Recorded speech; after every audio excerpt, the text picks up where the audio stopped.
আসসালামু আলাইকুম, welcome back to my channel. আমি মেনুকে আবারও চলে এসেছি নতুন একটি ব্লগ নিয়ে।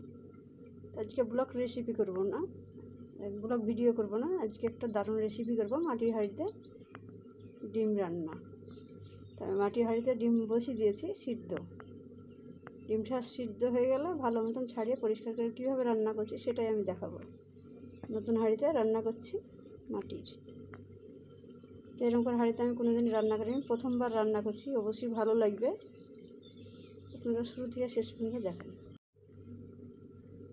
আমার ডিমটা সিদ্ধ হয়ে গেছে, এখন নামিয়ে দিচ্ছি। ভালো মতন ডিমটা খোসা ছাড়িয়ে নেবো, তারপরে রান্নাটা করব। এখন ডিমগুলো ভালো মতন ভেজে নেব লাল লাল করে। ভাজা হবে কিনা জানি না, প্রথমবার যেহেতু রান্না করছি। দেখা যাক রান্নাটা কেমন হচ্ছে। সামান্য একটু হলুদ দিয়ে দিয়েছি ডিমে, কালারটা একটু ভালো লাগবে।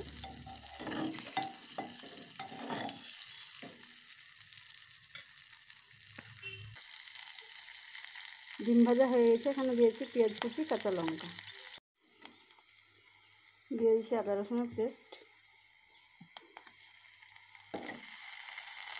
দিয়ে দিচ্ছি হলুদ গুঁড়ো, লঙ্কা গুঁড়ো, ধনিয়া গুঁড়ো, কাশ্মীরি লঙ্কা। এখন মশলাটা ভালো মতন আমি কষিয়ে নিচ্ছি।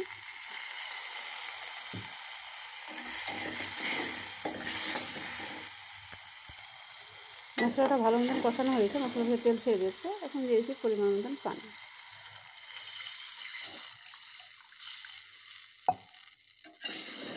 গ্রেভিটা ফুটে উঠলে তারপরে ডিমগুলো দিয়ে দিচ্ছি। গ্রেভিটা ফুটে উঠেছে, এখন ডিমগুলো একে একে দিয়ে দিচ্ছি।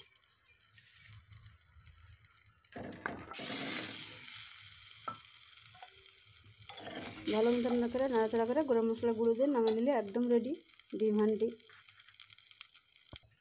দিয়ে দিচ্ছি দুটো শুকনো লঙ্কা, একটা তেজপাতা,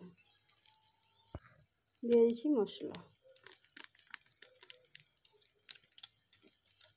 দিয়ে আবারও ভালো মতো নাড়াচাড়া করে নামিয়ে নিলে হয়ে গেল ডিম হাড্ডি।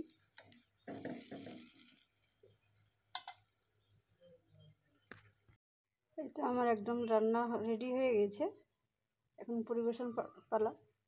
তো ভিডিওটি যদি ভালো লাগে লাইক কমেন্ট শেয়ার বেশি বেশি করে দেবেন। যারা নতুন অবশ্যই আমার চ্যানেলটাকে সাবস্ক্রাইবটা করবেন। আর এরকম করে রেসিপি দেখতে চাইলে কমেন্ট করে অবশ্যই জানাতে পারেন। ভিডিওটি যদি ভালো লাগে সবার সাথে শেয়ার করে দিন, পাশে থাকেন। আল্লাহ হাফেজ।